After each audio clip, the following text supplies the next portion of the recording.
Grasshopper, did you think you could fool me? It would take more than years for me to forget the footsteps of my favorite pupil.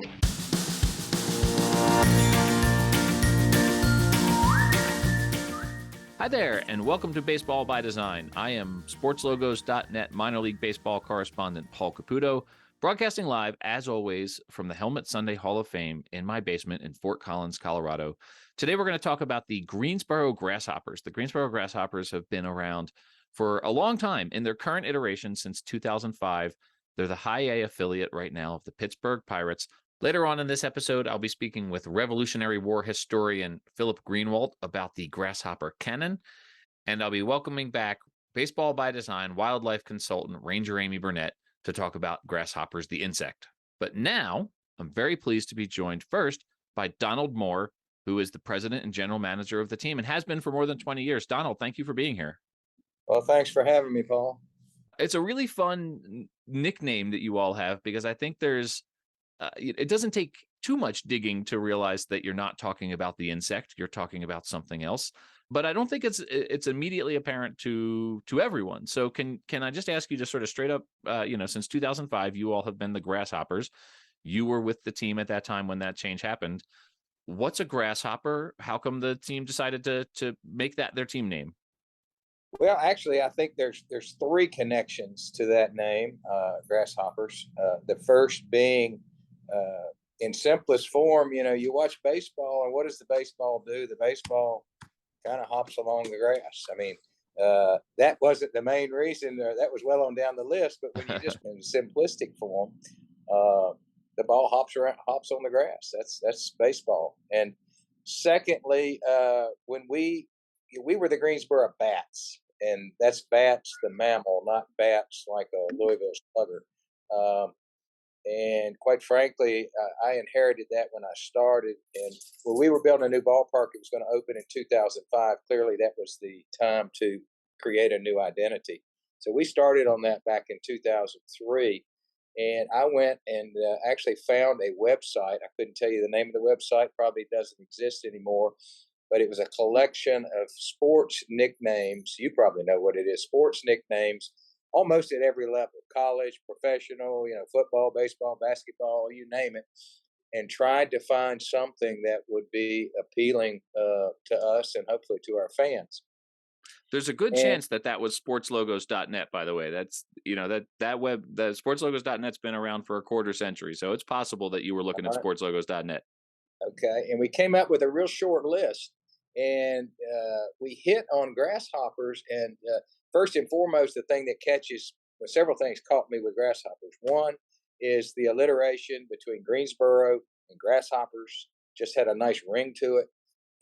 Secondly, as I mentioned, the game is about a baseball that's, hopping along the grass. And thirdly, the insect, the grasshopper, is green.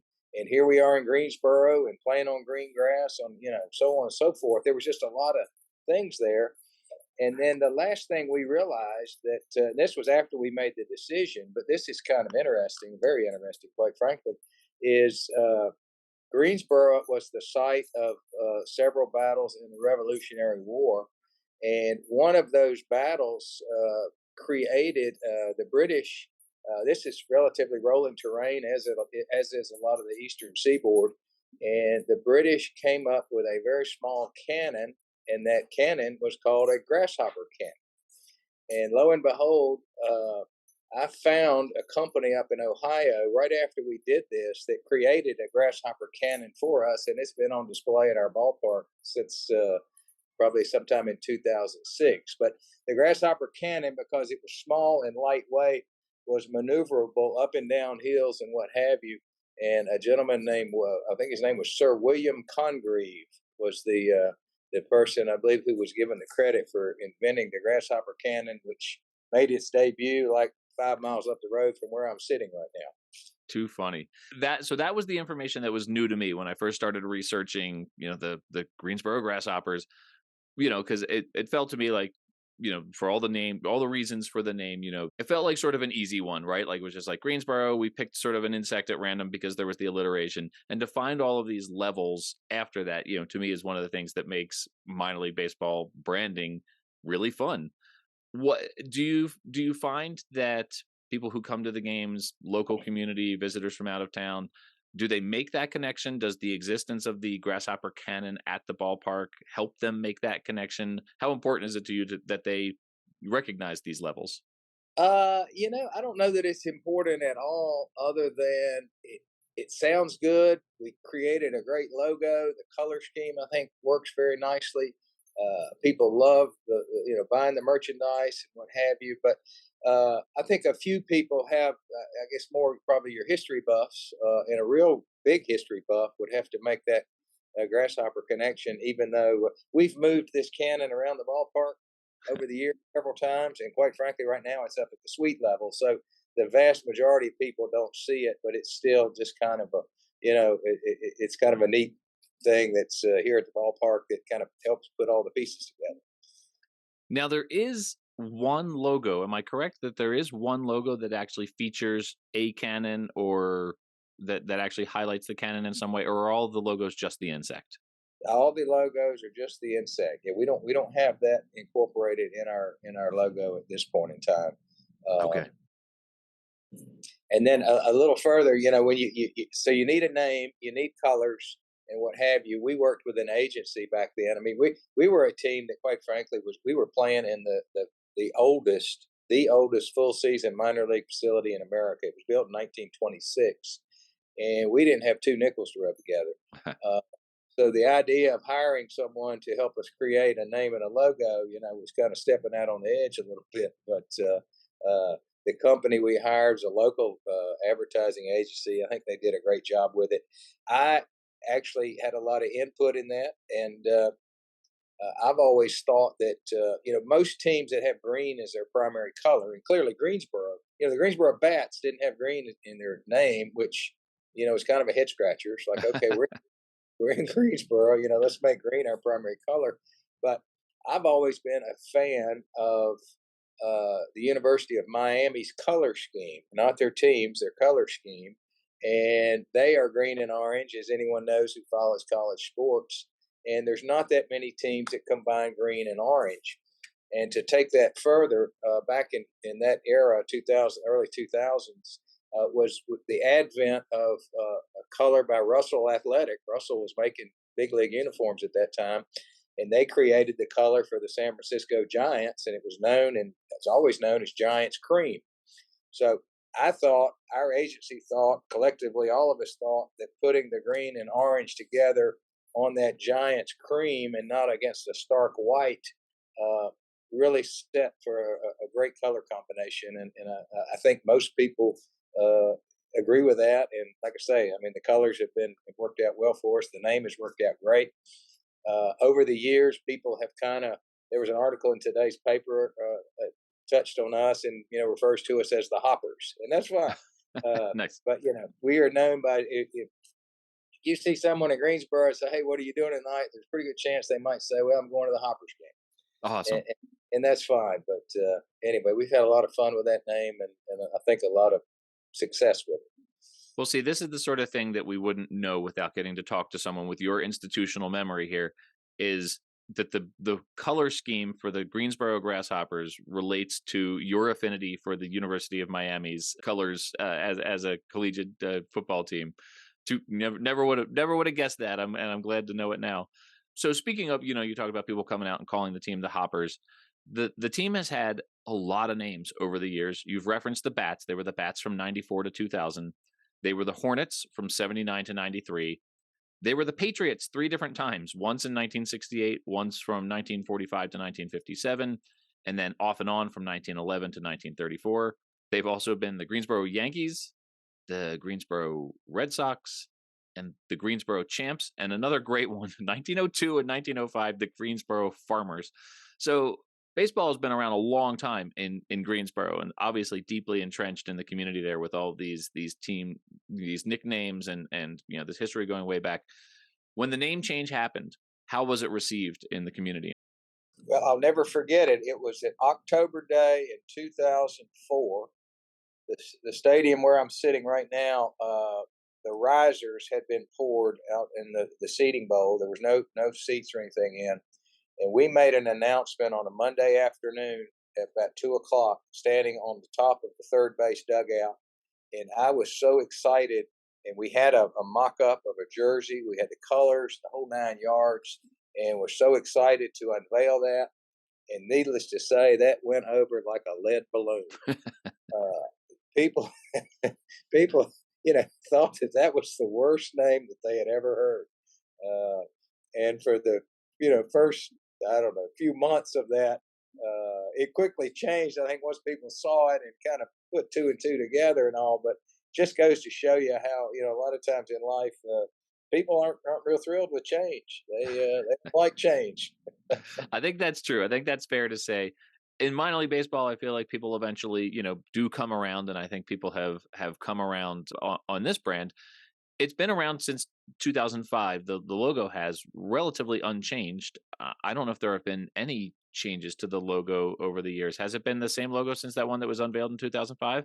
The only thing that we've done differently is several years ago, we took the grasshopper out of the full logo out. And I remember growing up, I always thought it was really cool when the Baltimore Orioles were playing, and they had the orange hat with the bird on it, and you could see the bird's legs and his body. And we have a similar hat, and actually it's an on-field hat. It's an orange hat that alternate that our guys play in. We sell a lot of them, but it just shows the insect and doesn't have the G or any of the rest of it with it. But I think we're probably close, like with most things, every now and then doesn't hurt to, just like remodeling your house and what have you. I think we might be looking at making a few changes here or there and, updating it a little bit. But I think the thought is still to stick with it. It's a great name. Again, the alliteration, like you said, it just has a nice ring to it. And it's given us a fair amount of success for a pretty long time. Absolutely. Well, so that you actually anticipated my next question, which was, a logo that's been around for 17, it'll be 18 years next year. Is there conversation about updating the brand? I know the Midland Rockhounds just had success with refreshing a brand while keeping the name. I could certainly see that being something that the Grasshoppers would do, is to say, okay, look, this is, this logo's been around 17, almost 18 years, but it's widely beloved, and the character, I'm sure the kids love the character, and the logo is really fun. The sort of two questions I had about it are, are there talks about, updating the look in any way? And would you ever consider incorporating an actual cannon into one of your logos? Well, that second question is a very interesting one, and one that we have not discussed at this point. Mm-hmm. But the first question, yes, we had a meeting 3 or 4 weeks ago, and one of the topics was, can we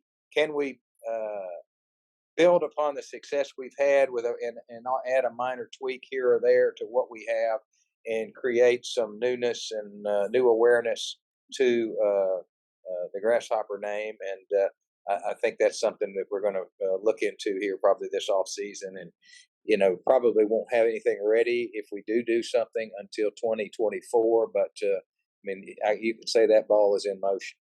Okay. All right. So you've participated in the Copa de la Diversión program. You were the Ocelotes. I understand, and at the time of this recording, this is still top secret information here, that you're participating in the Marvel program. Like I said, at the time of this recording, we don't know what that look is yet. But can you tell me about sort of what it's been like for you as a minor league team to work with the Marvel artists with that program? Well, it's fascinating, really, and I haven't personally been hands-on with it, but I know the folks that I have here on our staff that have excuse the pun, but they have marveled at working with those folks, and the creativity and all that, of course, goes into what they do. So we're excited to be able to be part of that and to release that logo here later on this week. Well, by the time people are hearing this, we'll all know what the Grasshoppers logo is going to be. He already looks a little bit like Iron Man to me. The Grasshopper looks a little like Iron Man. So I'm making a guess here, and it'll be recorded for posterity so that we can know we can know when this drops whether I was right or wrong about that. This is really fun. I'm so glad to get to reach you and to talk about the Grasshoppers. This is a logo I've been wanting to talk about for a while, so I appreciate you taking the time to connect to me and talk about it. Where can people? I know that everyone can find the Greensboro Grasshoppers online and on social media. Are you on Twitter? Are you on social media out there? Me personally, I am not, and I guess I'm showing my age there, but I think you must just get a lot done during the day. I can't imagine with people who are not on social media how much they accomplish during the day. So yeah, so good for you on that. that could be true. Yeah, I think that's a full-time job in and of itself, I believe. For sure. For sure. Well, Donald, thank you so much. This has been a real treat to get to talk to you. And I look forward to seeing the Marvel brand and any new branding that the team comes up with. So appreciate you taking that time with me. Well, thank you, Paul. And if you're ever this neck of the woods in North Carolina, but by all means, come see us and experience it firsthand. We'd love to have you. I would absolutely love to get out there for a ball game and get a Greensboro Grasshoppers helmet Sunday for the collection here. I've would love to add that one to the collection. Perfect. All right. Thank you so much, Donald. Thank you. Thank you very much, Paul.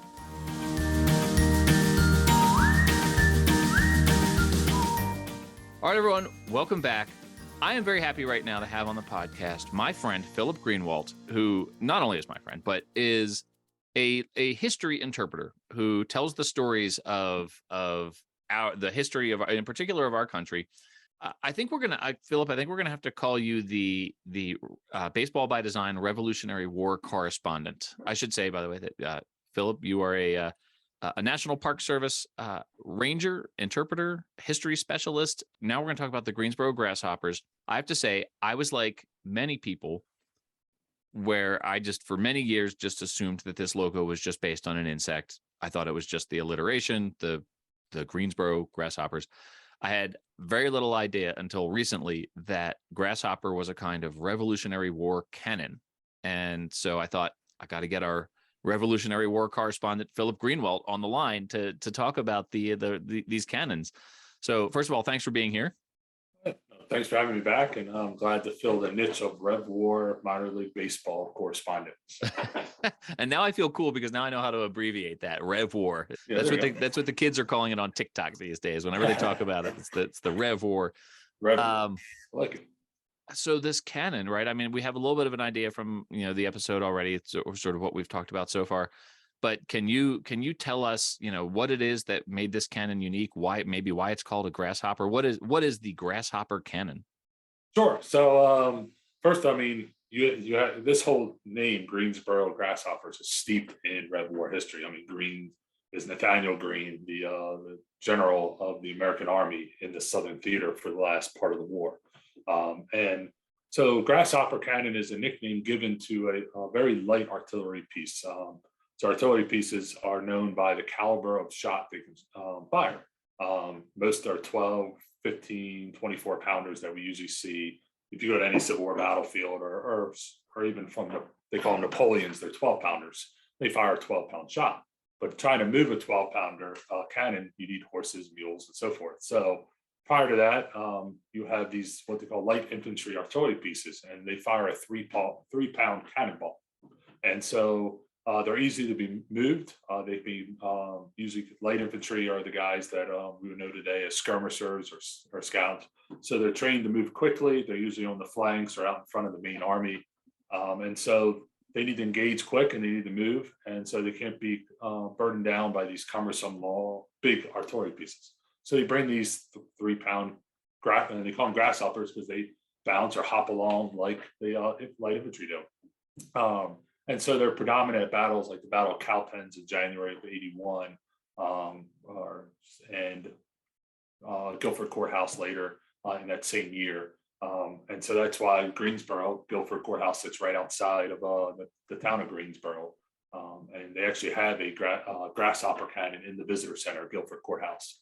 So you can get to see the size and scope of this thing. And so they also, too, you'll see it if anyone watched that movie with Mel Gibson called The Patriot, and you see the small little cannonball bouncing along where the guy tries to stop it or so forth. Those are grasshopper cannonballs. So they're 3-pound shot. Okay. I said that I sort of started covering minor league baseball and started writing about these teams because the names, my theory is you can tell the story of America by understanding why teams are called what they're called. I didn't really think about getting into like what, why the towns are called what they're called. And so I had no idea until you said it just now that Greensboro, North Carolina is named for Major General Nathaniel Greene. I had no idea. This is brand new information to me. And this is why you are the Rev War expert and I am not. So that is why the local brewery is, you can get a Natty Green or so forth, the Nathaniel Greene beer, go to the Greensboro Grasshoppers and be steeped in American history. This is too cool. And I really appreciate you bringing new information to me. This is a lot of fun. Which side used the grasshopper cannons more? Was that largely American forces or was it largely the British forces? You're going to see largely the British forces initially. That's why up north it's very important when Henry Knox goes to Ticonderoga and finds those artillery pieces and brings them down. The colonies did not have the industry to build these guns. The manufacture and so forth. And a lot of like any other colony, a lot of your finished products were made back in the home country, and a lot of your natural resources were sent there. And so Americans did capture these. There are forts that the British have. Were able to make some of them, but we lacked things like saltpeter and so forth to make the black powder to make the fire. So they were captured. If I remember correctly, I think Daniel Morgan does capture one or two at the Battle of Cowpens, which is a national military park in northwest South Carolina. And it's these are but it's actually in America where these light infantry and these small artillery pieces are kind of designed, and it's actually a product of the previous war, what we call the French and Indian War. Because in Europe, you line up in big lines, you have these big artillery pieces, and you fire at each other. The British found out that the French, especially Native Americans, felt that was idiotic here in North America. The Native Americans don't want to line up in a line and shoot. So the British had to develop this light infantry, and then it carried on into the American Revolution.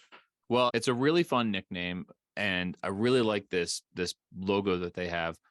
I wouldn't be surprised if we see it updated sooner rather than later. This is my sneaky prediction here. Just in general, though, as a history fan, I'm gonna put you on the spot a little bit here. There's 120 minor league baseball teams, affiliated minor league baseball teams out there, countless independent collegiate summer level teams.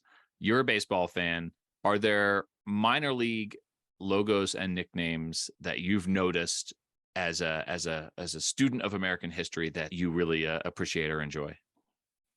So actually one is pretty neat, and it's the Somerset Patriots. Oh, yeah. They play up in New Jersey, and they're near a place called Morristown, which I know, Paul, you're a native Philadelphian, you're Valley Forge is, but Morristown in New Jersey is actually where the Army spends more winters during the Revolution. And so on Flag Day or so forth, they actually invite out colonial militia reenactors, and they do a Patriot Day or a Revolutionary War night at the stadium and so forth, and they wear Revolutionary War themed uniforms. So that was kind of cool when I worked at the National Park there to go see that. And then so that's the one they're now kind of defunct, but where I'm at around Frederick, Maryland, the Frederick Keys.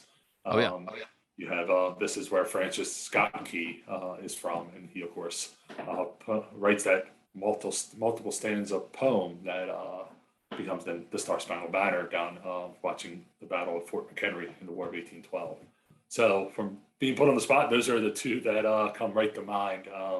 I had to throw a Maryland one in there, even though they are defunct, because they're historical now, I guess. So the Frederick Keys were actually one of the ones that I used to point to as an example of a team name that had like much deeper levels than was originally thought, right? Because it's, because obviously there's the logo has Fort McHenry in it, and it has the starburst over the top, which is apparently the bombs bursting in air, right? So another one that I learned, sort of after the fact, because you wouldn't know it necessarily just from looking at it, but the Hudson Valley Renegades, and I apologize for bringing up a Yankees affiliate, but the Hudson Valley Renegades are apparently named for the renegade spirit of the Revolutionary War soldiers. So it's and it's anything around New York is kind of interesting because they're a hotbed of loyalism, and they're actually the one of the towns that stays under British control for most of the war. So they're trying to, I guess, re-image themselves about how revolutionary they were. But now I probably just upset half the Northeast. But that's okay. I'm an Orioles fan. That's what we do. I'm gonna get the Hudson Valley Renegades on the line and challenge them on their revisionist history here and see. As farther away you get from the city, the more patriotic they got. So the Hudson River. So all right. Yeah, great spots, but I'm not sure how close to the city they play. Phillip, this has been a total blast. Appreciate you coming on again to talk about the Rev War. I'm going to call it that from now on too. When I go to Valley Forge, when I visit home now, I'm going to be like, tell me about the Rev War. There you go. Stay hip and young, right? Exactly. All right. And so people can find you on Twitter at Park Ranger 86. I think there's a couple more teams that we've named here that when I feature them on this podcast, we're going to have you back on because this has been fun. Sounds good. Yeah, I look forward to it. Awesome. Thank you so much, Phillip. I appreciate it. All right, thank you, Paul. Have a good one.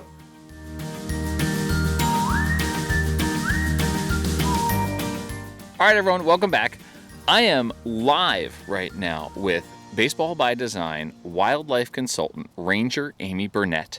And we are here at Valley Forge National Historical Park, just outside of Philadelphia. Amy, thanks for being here. Thanks for having me. So in 1777, the winter of 1777 and 1778, the British were occupying Philadelphia. And this encampment here at Valley Forge was set up as part of, all of the machinations that went into that war. At the time of this recording, the Houston Astros are occupying Philadelphia.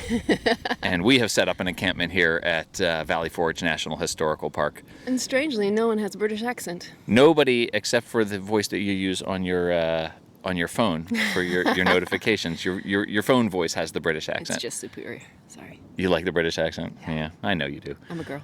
So we're here at Valley Forge National Historical Park because we dipped into the Baseball by Design travel budget to come here and do this live recording because this episode of the Baseball by Design podcast is on the Greensboro Grasshoppers, and the Grasshoppers are named for a Revolutionary War weapon, the grasshopper cannon.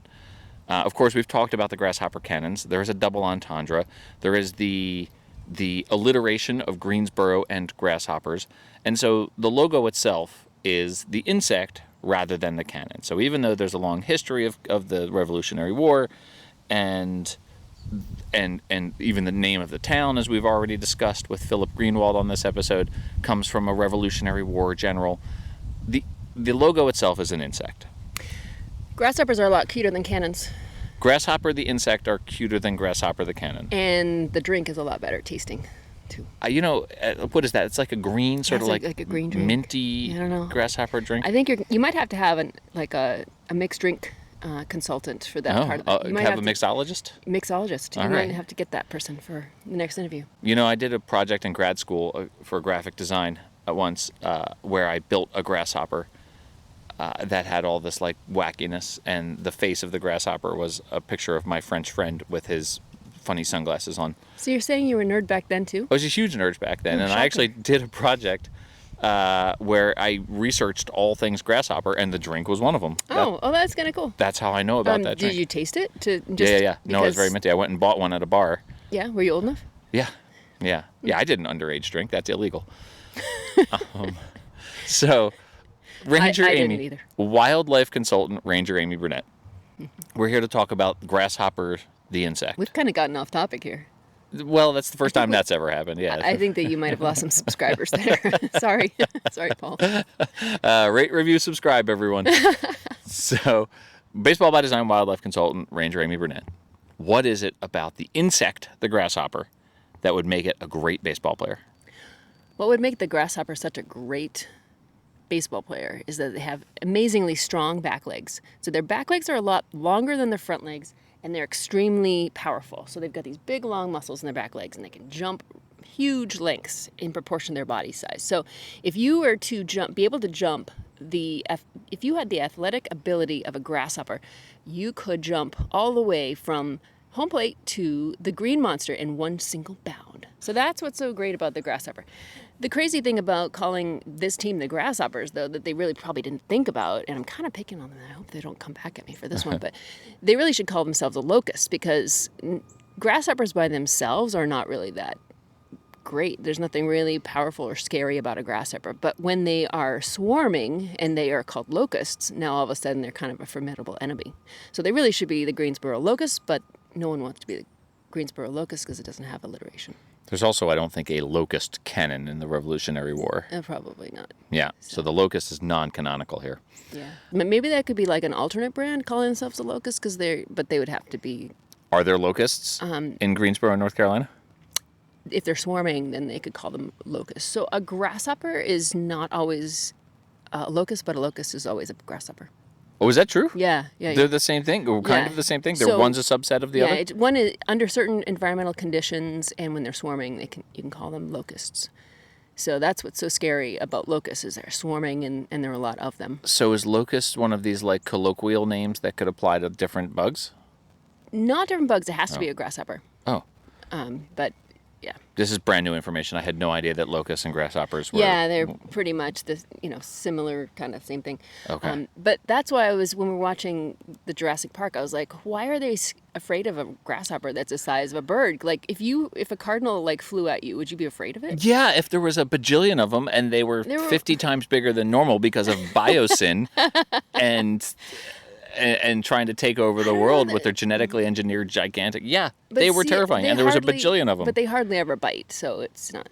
And grasshoppers don't usually bite, but locusts can bite. But if you're a little kid, you don't know that. I don't know. So, I wouldn't be afraid of it. If you look at this and Greensboro... you can eat grasshoppers. So, see, if I were those That's the kids thing. in that movie, I would have just grabbed the locust and been like, hey, I can eat this. I can say this later. We're not going to have any food sources left because all of our grains will be gone, but we can eat these gigantic gross locusts. So in some parts of the world, they do eat grasshoppers, getting back on the subject there. So, Mexico, Indonesia, other places in the world, they like to eat grasshopper, and they're a good source of protein. Tastes like chicken. So if this logo, if you look at the Greensboro Grasshopper logo, but it was genetically engineered by biosyn to be, 50 times its normal size and to wipe out... Or if it were just near a nuclear power plant. Or if it were near a nuclear power plant. But if it were, if it's genetically engineered by biosyn to eat all of the non-biosyn crops out there in the world, and all you have left are these gigantic Greensboro grasshoppers to eat. Yeah. What kind of grasshopper meal are you going to make? What are you doing? What are you cooking up with a grasshopper? I mean, I think you could just replace, whatever you would eat squirrel in that kind of a meal, you'd probably eat grasshopper. Whatever you would eat squirrel? Yeah, I mean, whenever you would eat squirrel. So those people who say, squirrel tastes really good. When there's nothing else to eat, you can always eat a squirrel. This is the most off-the-rails interview we've ever done. I'm pretty sure we shouldn't keep this part in there. Okay, imagine a post-apocalyptic world. Yeah. Where swarms of Greensboro grasshoppers, genetically engineered by biosyn from Jurassic World, have taken over the world. Yeah. And they, by virtue of the fact of having eaten all of our previous food sources, are now our primary food source. We're now eating genetically engineered biosyn Greensboro grasshoppers. What are we serving at baseball stadium concession stands? What are we putting in a helmet to serve? I think that their back legs would be like drumsticks. Oh. So then you'd have these big grasshopper leg drumsticks, kind of like frog legs. And I think they would taste like chicken. Buffalo grasshoppers. Yeah. But, in Native American cultures, they actually consider grasshoppers to be an omen of bad luck and hostility. Oh, no kidding. Well, so that's pretty intimidating then if you're an opposing team. Yeah. Sometimes they can be considered an omen of a change in the weather. And so if we see a grasshopper today, I think we might be worried that the World Series game might be postponed again. Oh no! So let's hope not to see because of the game that was postponed last night. We are recording this on November 1st. I tried to go to the World Series Game 3 last night, and it got rained out. So we're going to try again tonight. And so at the time of this recording, we have no idea what happened in the World Series. Everyone listening to this already knows what happened in the World Series, and we don't. This is why Paul is in a good mood, because he still has hope. I'm a nervous wreck. Oh, you think it's going to go poorly? No. Oh, shoot. Darn it. Let's just hope that we don't see any grasshoppers today, because if we see a grasshopper, bad omen. If we see a genetically engineered grasshopper. If we see any grasshopper. Okay. So what else? What else about a regular non-genetically... A regular grasshopper can eat 16 times its body weight every day. Oh. So, if it were a ball player, then you would have to feed it a lot. Yeah. That would be eating a lot of baseball franks, I would say. Baseball franks. Baseball franks. Early hunters thought that grasshoppers had magical power to control precipitation and bring about rain. Now, this is what they think happened last night in Philadelphia because the Phillies got to reset their pitching rotation with the extra day off. So in that case, it brought good luck. Yeah. And in some Asian cultures, they consider a grasshopper in the house good luck and success. So. Wow, how about that? So perhaps this rain out last night, even though went all the way down to Citizens Bank Park and, got myself some Shake Shack and sat there waiting for the game to start, maybe it was, and only time will tell as you're listening to this in the future, whether that was good luck for the Phillies or bad luck for the Phillies. One other thing about grasshoppers that are pretty cool is that they really haven't changed much in 250 million years. They were here back in the early Triassic period, which is why they were in Jurassic World. See? It all comes full circle. It does. All right. Well, I think that we've learned that grasshoppers are pretty cool. Their giant back legs would allow them to jump from home plate to the wall. To the green monster. To the green monster. Like is that the shortest left field that we can think of? Probably, right? So that it would allow them to jump all the way to the left field wall in Fenway. Though I'm not sure whether they would want to do that. They would never miss fly balls. There would never be any home runs, really. If they timed it right. Yeah, if they were good. Yeah. So, well, that's pretty cool as their best feature as a baseball player. And then when they're the only food source left, that's what we'll be eating at concession stands at baseball games. They're a great source of protein. Thanks to Biosyn. Ooh. Biosyn. Curses. Hey, another thing about grasshoppers is that they would never have to buy cleats because they are equipped with long claws on their feet that help them get a good grip. Well, that is pretty good. Yeah. Yeah. What about catching? Cleats. How would they be at catching? Like, do they have like little like sticky things on their hands? Their hands are kind of like, speaking of the Jurassic period, I don't know if T-Rexes were around, but they had short little arms, so they're really not good at catching anything. Oh, and they're not pitching either. So they have to rely on their back legs instead of a spring-like action in their back legs. That's what grasshoppers have. Well, they might just be pinch runners then. Yeah. With their big, strong legs. They're probably quite fast. If you're listening, Greensboro people, you should have called yourselves the locusts because those are a lot more formidable than grasshoppers. Grasshoppers, no one thinks of you as scary. You have to be a locust because those are the scary ones. Unless you're a cannon. All right, I guess that. Yeah. Yeah, that could be kind of scary. Yeah. Maybe we'll have to find some L team that begins with like a Lancaster to be the locusts. Yeah. I definitely would be afraid of them. Yeah. They eat 16 times their body weight. Oh my gosh. They'd eat you out of house and home. Ranger Amy, it's a pleasure as always. Thank you for joining me here in Valley Forge National Historical Park. This was fun. To talk about the other kind of grasshoppers, the non-cannon grasshoppers and the non-drink grasshoppers. Have a great day. You have a great day. No, you. I'm going to a baseball game tonight. I'm going to go eat something. Grasshoppers? No.